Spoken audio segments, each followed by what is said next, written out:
Hello बच्चों, कैसे हैं आप लोग। उम्मीद है मस्त होंगे, ज़बरदस्त होंगे।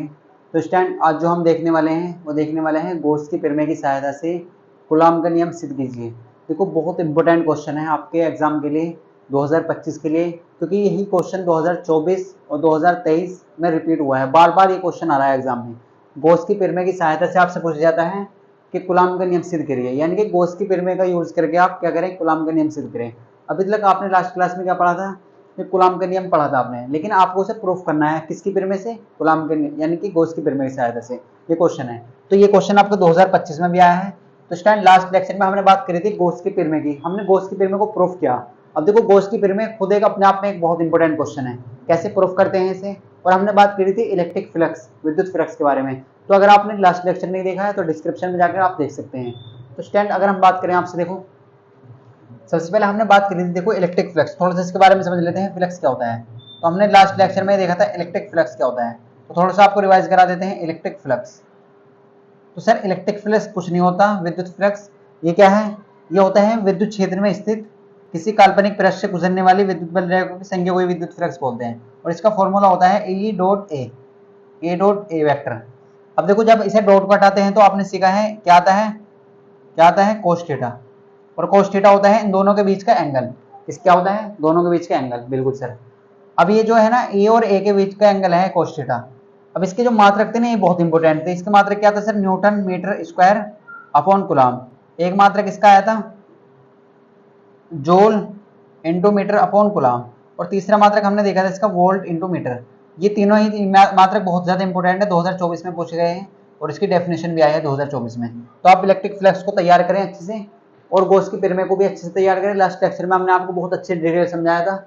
अब बात करते हैं गॉस की प्रमेय की सहायता से कूलॉम का नियम सीख लीजिए। देखो, आपको हेडिंग किस तरीके से लिखे मिलेगी, हम आपको बता देते हैं। आपको इस तरीके से लिखा मिलेगा, गॉस की प्रमेय की सहायता से। देखो, आप बहुत ध्यान से देखें यहाँ पर, गॉस की प्रमेय की सहायता से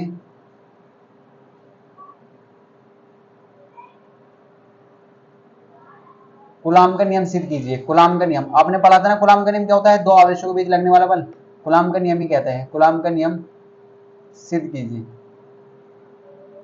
आपको क्या करना है, कूलॉम का नियम प्रूफ करना है। सर ये कूलॉम का नियम होता क्या है, ये तो हमने लास्ट क्लास में पढ़ लिया है। बिल्कुल सर। तो ये कुछ नहीं होता, देखो बहुत सिंपल है, इसका एक फॉर्मूला होता है। ये क्या होता है, F बराबर 1/4πε0 Q1 Q2 upon R square. ये होता है कूलॉम का नियम। और मात्रक होता है न्यूटन, बल का मात्रक न्यूटन होता है, आपको सबको मालूम है। तो हमें ये प्रूफ करना है 1/4πε0 Q1 Q2 upon R square. अब बहुत ध्यान से समझेंगे। देखो, ये तो विद्युत फ्लक्स के बारे में हमने आपको समझाया बेसिक चीजें। अब बात करते हैं प्रूफ कैसे करते हैं, इसे प्रूफ करना देखते हैं।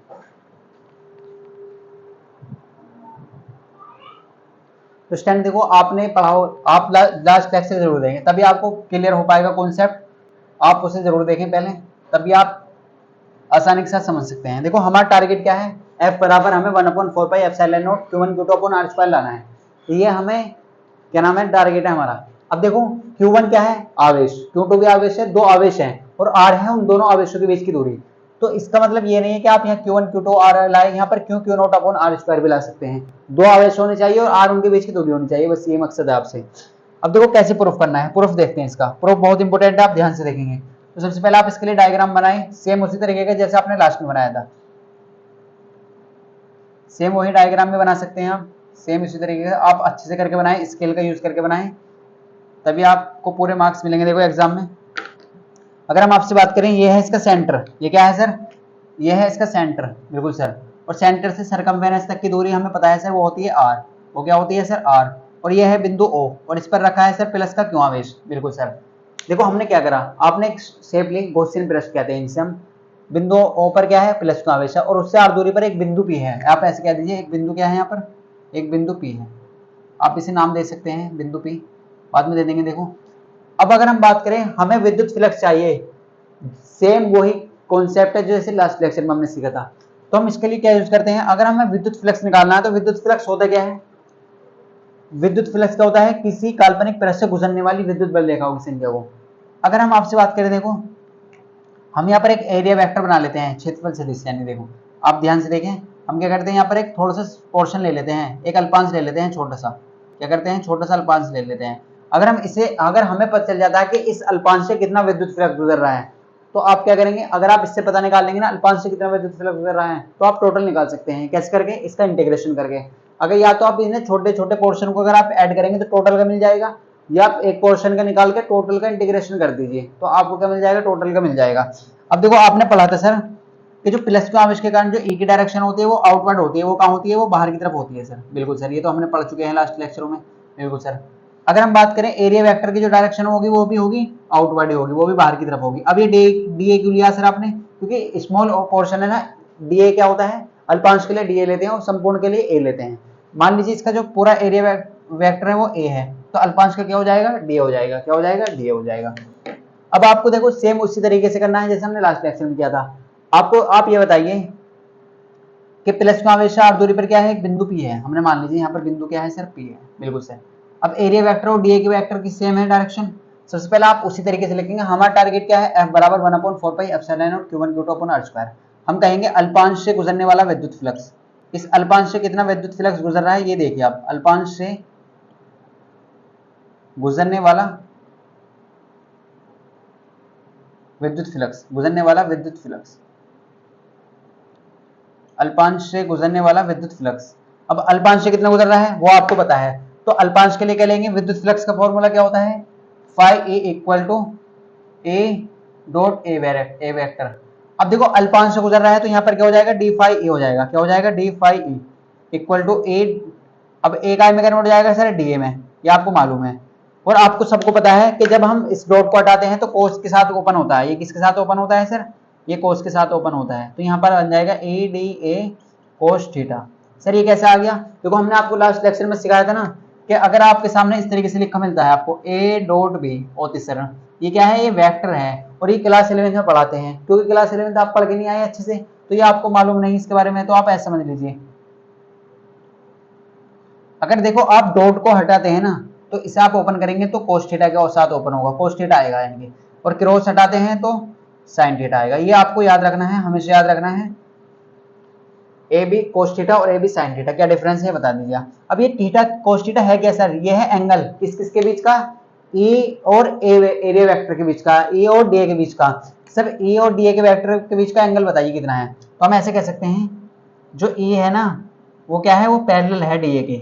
और एंगल कितना होगा सर, जब पैरेलल होता है तो 0 डिग्री होता है। पैरेलल का मतलब है समांतर है। सर आपने कैसे कह दिया 0 डिग्री है, तो देखो आप ध्यान से देखें, ई की डायरेक्शन क्या है सर, आउटवर्ड, और डी ए की डायरेक्शन क्या है सर, वो भी आउटवर्ड। तो दोनों एक दूसरे क्या है, समांतर। समांतर का मतलब है दोनों के बीच की डिस्टेंस सेम है। अगर समांतर है तो एंगल कितना डिग्री होगा सर, 0 डिग्री।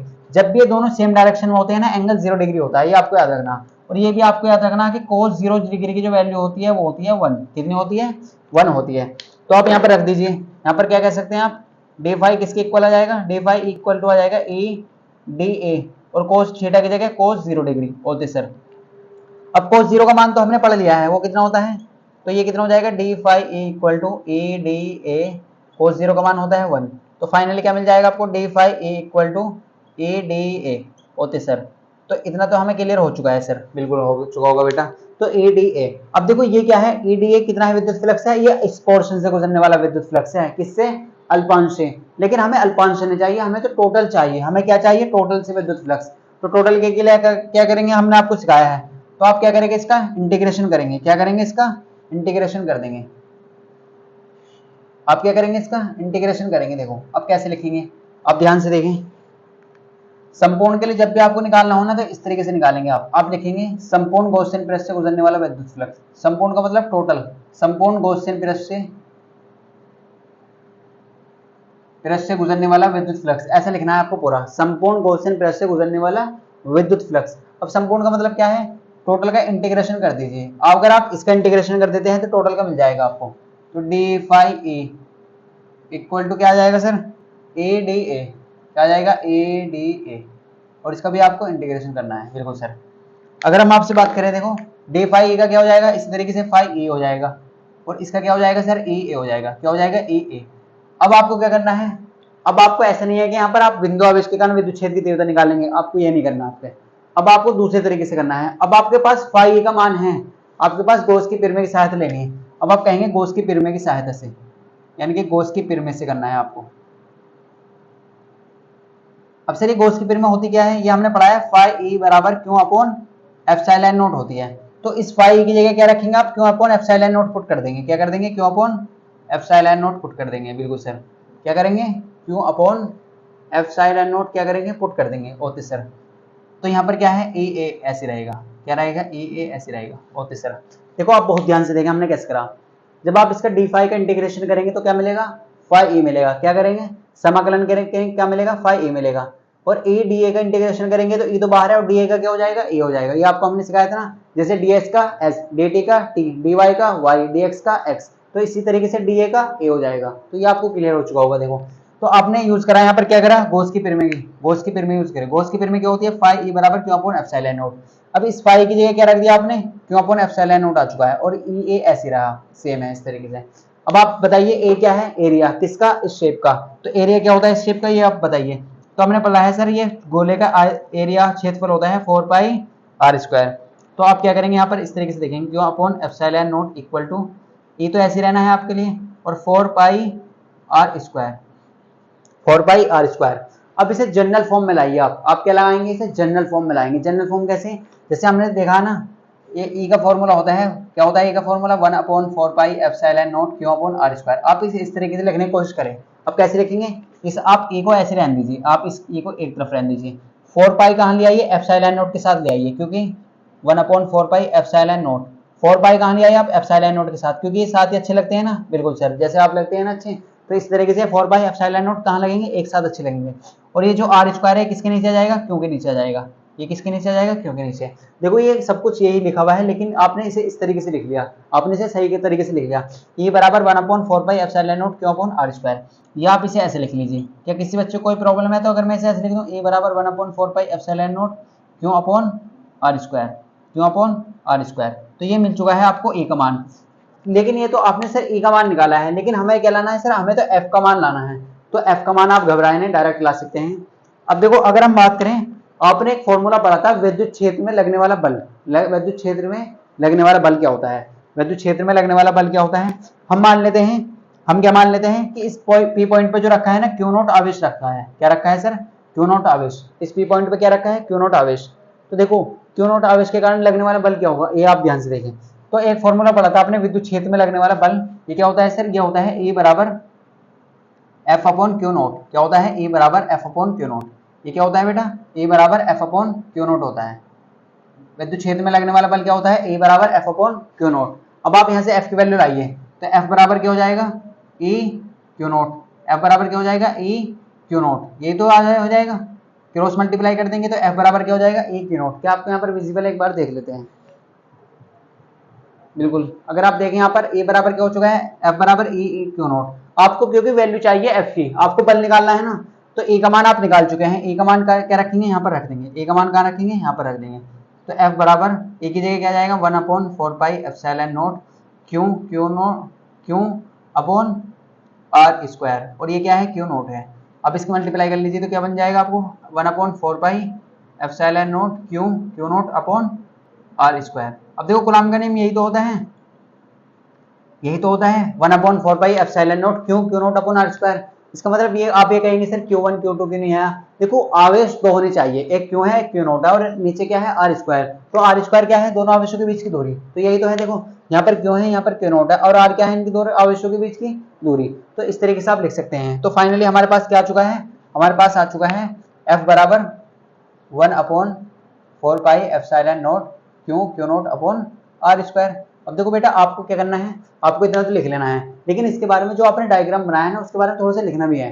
तो आपको ऐसे लिखना है, मानक चित्र के अनुसार आर त्रिज्या का एक क्वेश्चन पृष्ठ है, जिस पर बिंदुओं पर पृष्ठ का आवेश रखा है, और आर दूरी पर एक क्या है, बिंदु पी है। तो इस तरीके से थोड़ा सा इसके बारे में लिखना है, हम आपको बताएंगे कैसे लिखना है। अब आप क्या करेंगे, वीडियो को पॉज करके पहले इसे नोट करेंगे, फिर आपको आगे लिखाते हैं।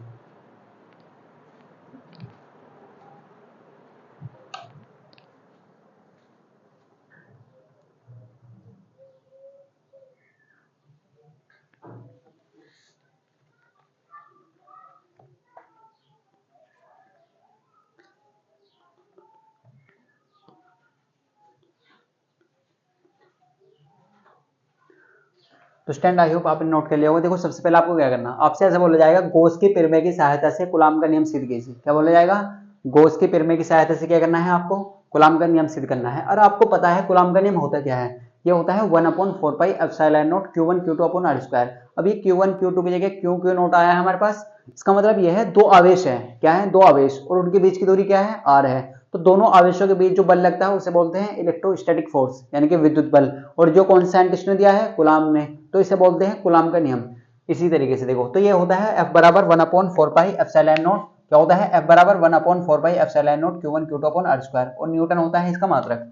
अब देखो आपने क्या करा, सबसे पहले आपने डायग्राम बनाया, बिंदु एक आपने इस तरीके से एक सरफेस लिया जिसे बोलते हैं गॉसियन पृष्ठ। क्या बोलते हैं इसे, गॉसियन पृष्ठ। और ये किस शेप का है, यह है गोले की शेप का गॉसियन पृष्ठ। अब ये गॉसियन पृष्ठ है सर, तो प्लस का आवेश कहाँ रखा है, बिंदु O से है। बिंदु O से r दूरी पर एक बिंदु P है, और जिस पर आपको क्या करना है, एक अल्पांश है यहाँ पर, क्या है, अल्पांश। अल्पांश का मतलब है आपको इसमें से विद्युत फ्लक्स गुजरते हुए देखना है कितना है। तो हमने यहाँ पर निकाला, देखो सबसे पहले कहेंगे आप अल्पांश से गुजरने वाला विद्युत फ्लक्स कितना होता है sir, d phi equal to a dot D A. अभी d कैसे आया, तो अल्पांश की बात जब भी आएगी ना उसके साथ आप d लगाएंगे, इसका मतलब है स्मॉल पोर्शन के लिए आप कर रहे हैं, तो a डॉट डी ए। और आपको याद होनी चाहिए जब भी ये डॉट हटाते हैं ना तो cos थीटा आता है, ये हमने आपको समझाया था अभी। जब भी क्रॉस हटाते हैं तो sin थीटा आता है, तो a D A cos theta. अभी cos थीटा क्या होता है, ये होता है एंगल, किस किस के बीच का, ये एंगल होता है ए ई और डी के वेक्टर, ये एरिया वेक्टर और विद्युत क्षेत्र की तीव्रता के बीच का एंगल है। अब ई की डायरेक्शन भी बाहर की तरफ और डी की वेक्टर की भी डायरेक्शन बाहर की तरफ है, तो इसका मतलब आप ऐसे कह सकते हैं ई जो है वो समांतर है किसके, डी के। और जब समांतर होता है तो एंगल होता है वहां पर 0 डिग्री, और cos 0 का मान होता है 1, ये आपको याद रखना है। देखो D phi E D A cos angle क्या इतना, थीटा की जगह 0 डिग्री, और 0 डिग्री का मान होता है 1, तो ई डी ए आ चुका है। अब ये इस अल्पांश से गुजर रहा है इतना विद्युत फ्लक्स, ई डी ए किससे गुजर रहा है, इससे। अब आपको टोटल का निकालना है, तो हमने आपको बताया या तो आप अगर आप ई डी ए सारे को जोड़ देंगे तो क्या मिल जाएगा, टोटल का मिल जाएगा। अब इससे अच्छा है आप इसका इंटीग्रेशन कर दें, जब आप इसका इंटीग्रेशन करेंगे तो आपको टोटल का पता चल जाएगा। तो टोटल से कितना गुजर रहा है सर, ई ए, कितना गुजर रहा है, ई ए, ये आपको पता चल चुका है। लेकिन आपसे बोला गया था कि आपको जो कूलाम का नियम सिद्ध करना है वो गॉस की परिमेय की सहायता से करना है। तो हम जानते हैं गॉस की परिमेय होती क्या है, गॉस की परिमेय होती है फाई ई बराबर क्यू अपॉन एप्सिलॉन नॉट, ये हमने प्रूफ किया था लास्ट लेक्चर में। क्यों ई अपॉन यानी कि phi upon Q upon epsilon naught. अब इसकी वैल्यू आप यहाँ पे रखेंगे, इसकी वैल्यू क्या रखेंगे यहाँ पर, क्यू अपॉन एप्सिलॉन नॉट। ये तो ऐसे रहेगा। अब आप ये बताइए ए क्या है, ए है एरिया किसका, एरिया शेप का। ये शेप क्या है, गोला, और गोले का एरिया कितना होता है, क्षेत्रफल कितना होता है, 4πr²। तो आपने यहाँ पर रखा। अब देखो आप इसे जनरल फॉर्म में लिखिए, ई के मान को, पहले ई के मान को लिखिए।